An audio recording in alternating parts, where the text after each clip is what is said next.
रोज सबनी के प्रणाम। हमार रसोई में रोज सबनी के स्वागत बा। तो चलिए आज हम बनाई पकौड़ी वाला कढ़ी। तो ओकरा खातिर हम ले लेले बानी बेसन। पहले पकौड़ी हमनी के तैयार करे के तब कढ़ी तैयार होला। तो पकौड़ी बनाए खातिर हमनी के पहले बेसन के अच्छा से घोल लिया। अब देखिए पकौड़ी के ऐसा होके के चाहिए कि पकौड़ी जब जाए कढ़ी में तो वो मछली के तरह ऊपर तैरत होके के चाहिए। जैसे कढ़ी बड़ी में बड़ी ऊपर आवेला वैसे ही पकौड़ी के भी ऊपर आवे के चाहिए। ये नहीं कि वो जाके बैठ जाए। तो ओकरा खातिर बेसन के घोले खातिर ध्यान देवे के चाहिए कि कैसे बेसन घोलाई। अगर वह चाहती तनी कि ज़्यादा बेसन ज़्यादा पकौड़ी बनाए के बाद तो रउआ ज़्यादा बेसन ले लें। हमरा थोड़ा सा पकौड़ी बनाए के बाद तो रउआ के इतना ही ले ले बनी। रउआ ज़्यादा बनाए को तो ज़्यादा बेसन ले। देखिए तो पहले पकौड़ी बनाए खातिर बेसन के का कर देला कि थोड़ा सा पानी डाल के, अब वो ज़्यादा रही तो ज़्यादा बड़ा सा बर्तन ले लें हम और ओकरा में हाथ से अच्छा से एकरा के एकदम कड़ा सा, जैसे कड़ा होखेला नु टाइट घोल बनाई। ज़्यादा गीला घोल नहीं बनाए के पकौड़ी खातिर एकदम कड़ा घोल बनाई। जैसे कढ़ी बड़ी के होखेला नु घोल वैसे घोल बनावे के बाद एकदम टाइट अच्छा से फेंट देवे के बाद, ताकि ये पकौड़ी जो होखे कढ़ी में जाके उठ जाए, वो जाके नीचे ना बैठे। तो ओकरा खातिर बेसन के अच्छा से फेंट लियाला। रोज चाहिए तो हाथे से एकरा के फेंट ले हम। तो देखिए हम थोड़ा सा रहे तो ये से फेंटा नहीं, रोज ज़्यादा बा नहीं खे तो हाथ लगा के हाथे से अच्छा से एकरा के फेंट ली।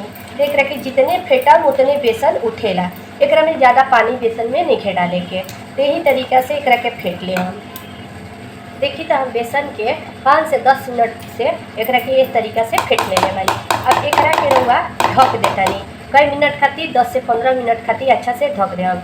अब रउआ जल्दी में हो बानी एकरा के जल्दी में बनावे के बाद एक उपाय और बा कि एकरा में जैसे आधा चम्मच एकरा में सोडा डाल दी और एकरा के अच्छा से फेंट दी और 2 मिनट खाली 3 मिनट छोड़ दी। ये बहुत जल्दी उठ जाला। तो ये हम 5 से 10 मिनट खातिर रख देते नहीं बिना सोडा के, आई अपने आप खिल जाई। तो 5 से 10 मिनट के बाद देखल जाए। चलिए तो 5 से 10 मिनट हो गई हमारी पकौड़ी खातिर बेसन घोल के रखले बनियो। अब एकरा में डाल दे हम का चीज़ ये प्याज के भी ध्यान देवे के बाद कि जब कढ़ी के पकौड़ी रउआ बनाई तो प्याज के छोटा छोटा बारीक कर दी। ये तरीका से छोटा छोटा काटी चरखुट ताकि कढ़ी में जब रउआ बड़ी खाई तो तोड़ी तो छोटा छोटा प्याज दिखे। ये नहीं कि लंबा लंबा प्याज रउआ डाली। तो ये छोटा छोटा हम प्याज काट दिले बनी। लेकिन खाए के अपना अपना रुचि होखेला, लंबा काट सकते तो लंबा काटी, लेकिन हम बता देनी कि छोटा छोटा थोड़ा अच्छा लगेगा। अब एकरा में कटल प्याज डाल दे हम। अब फिर एकरा में डाल दे हम हरी मिर्च अपना स्वाद के अनुसार डाल दी। अगर लाल मिर्च ज़्यादा डाल लेते हैं तो हरी मिर्च थोड़ा कम डाल दी। अब एकरा में डालब हम सब मसाला। हल्दी पाउडर डाल दी, जीरा पाउडर, थोड़ा सा लाल मिर्च पाउडर कि हम पाउडर डाले बनी, धनिया पाउडर डाल दी, थोड़ा सा गरम मसाला। अब एकरा में डाल दे हम थोड़ा सा 1 चम्मच लहसुन पेस्ट। अब अच्छा से एकरा के फेंट दिया।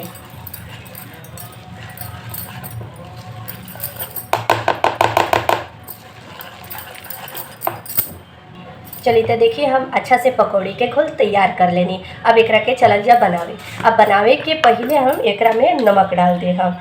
फेंटे बेजी कोई चीज़ करे बेजी नहीं डाले के नमक जब पकौड़ी बनाए चली तबे डाली। काहे कि जब एकरा के पकौड़ी बनाए के समय डाला न तो ये उठल रहेला ना तो नमक बैठा देवेला अच्छा से। अब एकरा के हाथ से नमक के फेंट दे हम।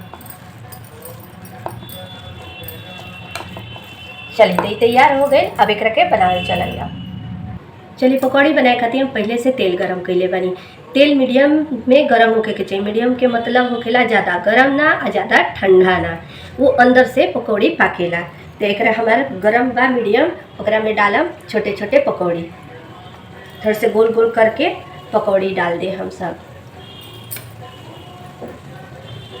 पकौड़ी के मतलब होखेला खिलल खिलल कढ़ी में होके के चाहिए।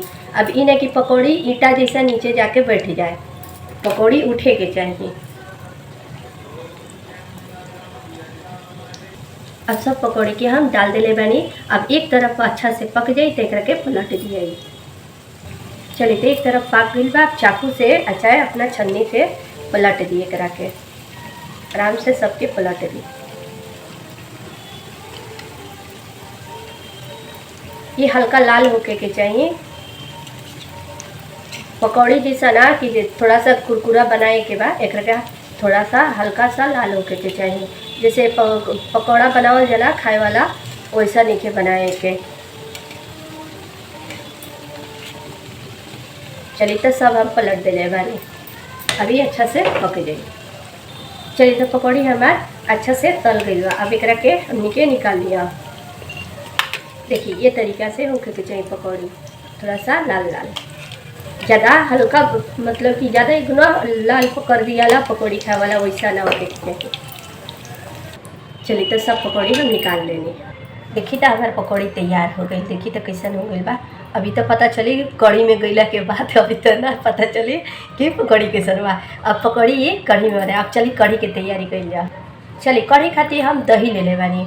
तो रउआ कभी भी दही ली तो दही अगर जमा ले ले बनी तो थोड़ा सा हल्का खट्टा होके के चाहिए। जैसे आज जमैले बनी, आज दही जमल बा, आज के ना कल बनाई तो वो थोड़ा सा खट्टा हो जाला, तो वही दही के काम करब। ये हमारा पास लस्सी माठा बा। माठा कहे के मतलब लस्सी, तो ये लस्सी थोड़ा सा खट्टा बा। तो ये तरीका के लस्सी होके के चाहिए। अगर दही जमैले बनी तो ऐसे ने एक के कर देवे ओकरा के अच्छा से मह देवे के बाद ये तरीका से हो जाए। तो चलिए दही बा। चलिए तो ये में हम पकौड़ी बने ले रही। अब पकौड़ी के घोल दिए। जितना बनाए के बाद उतना बेसन ले ले हम। अब ओकरा में डाल दे हम ये दही। अच्छा से एकरा के फेंट लेवे के बाद, ताकि जो गोला गोला गोला रहेला नु कढ़ी में वो बेसन के वो हल्का सा छूट जाए। अच्छा से फेंट के अब एकरा में हम डालम मसाला। मसाला पहले डाल दिए हम लहसुन के पेस्ट, 1 चम्मच लहसुन पेस्ट डाल दिए। अब डालम हल्दी पाउडर, थोड़ा सा जीरा पाउडर, हल्का सा लाल मिर्च पाउडर, धनिया पाउडर। अब एक के खींच दिए।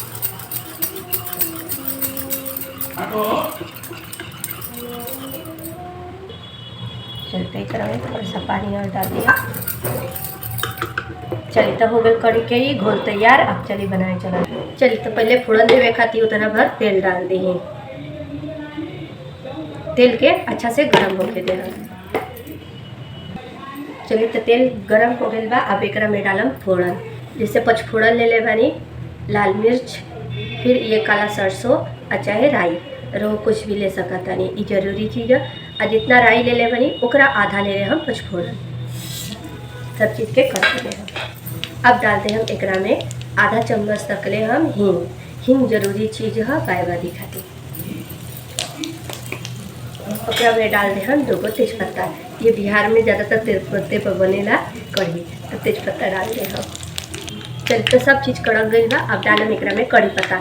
हम कड़ी पत्ता ज़्यादा ही ले ले बानी, कहे कि बताई तो खाई तो हमी, और वो चाहिए तो कम भी ले सकते नहीं, तो हम कड़ी पत्ता ले लें। अब कड़ी पत्ता डाला गई, कड़क गई बा। अब डालम कड़ी जो घोल बने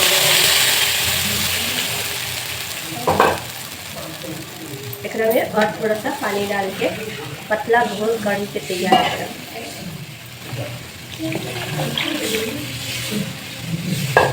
थोड़ा सा पतला ही बनाई ताकि ये जब पाकी नो तो ये गाढ़ा हो जाला। तो एकरा के पानी डाल के थोड़ा सा पतला ही करब। एकरा के मीडियम आंच कर दे हम, ना कम ना बेसी, बीच पे करके चलाई। एक ही आंच पे पके के चाहिए, ना तो कढ़ी फाट गई। और चलाओ चलाओ पकाए के चाहिए।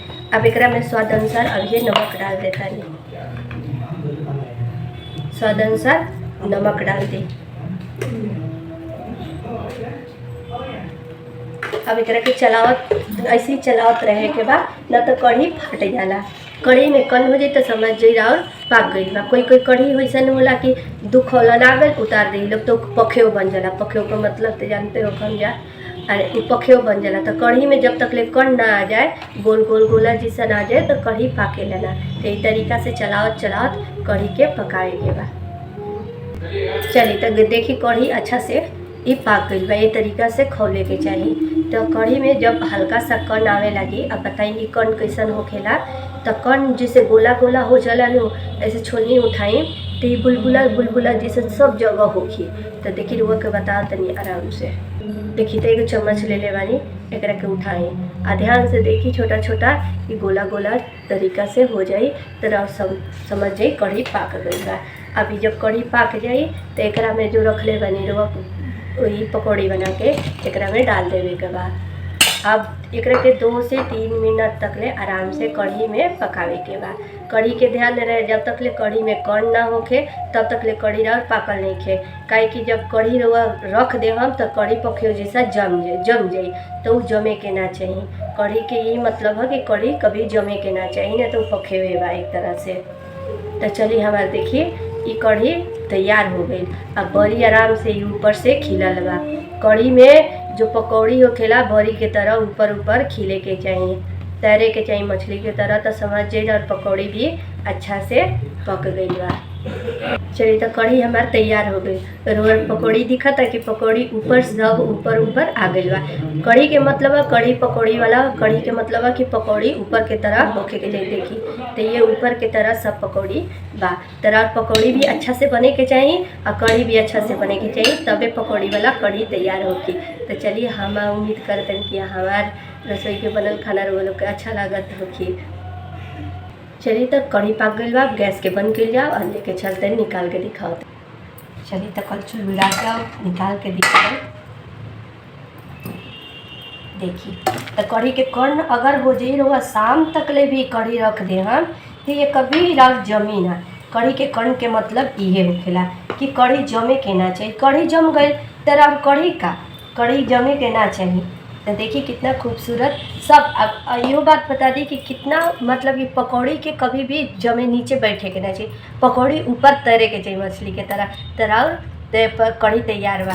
तो उम्मीद करत हनी कि हमारे रसोई के बनल खाना लोग के अच्छा लागत हुई। तो अच्छा लगी तो एक लाइक जरूर करम, देखिए हमरा समझ में आ जाए कि हमारे बनावल खाना लोग के अच्छा लगता। तो चलिए फिर मिला एगो नया रेसिपी के साथ। और वो लोग बताएंगे कि वो लोग कैसा रेसिपी चाहिए। तो एक आदमी हमरा से पूछले रही कि पकौड़ी वाला कढ़ी जरूर बनाई। तो 2 दिन तो हम बीमार रहनी, आज चलिए हम लोगों के बता देनी। तो चलिए उम्मीद करता नहीं कि रुआ फिर से हमसे पूछम कि कौन सी रेसिपी चाहिए, तो रुआ के रेसिपी जरूर बताई। चलिए तो फिर मिलम। रुआ सबनी के हमार रेसिपी देखे खातिर बहुत बहुत धन्यवाद।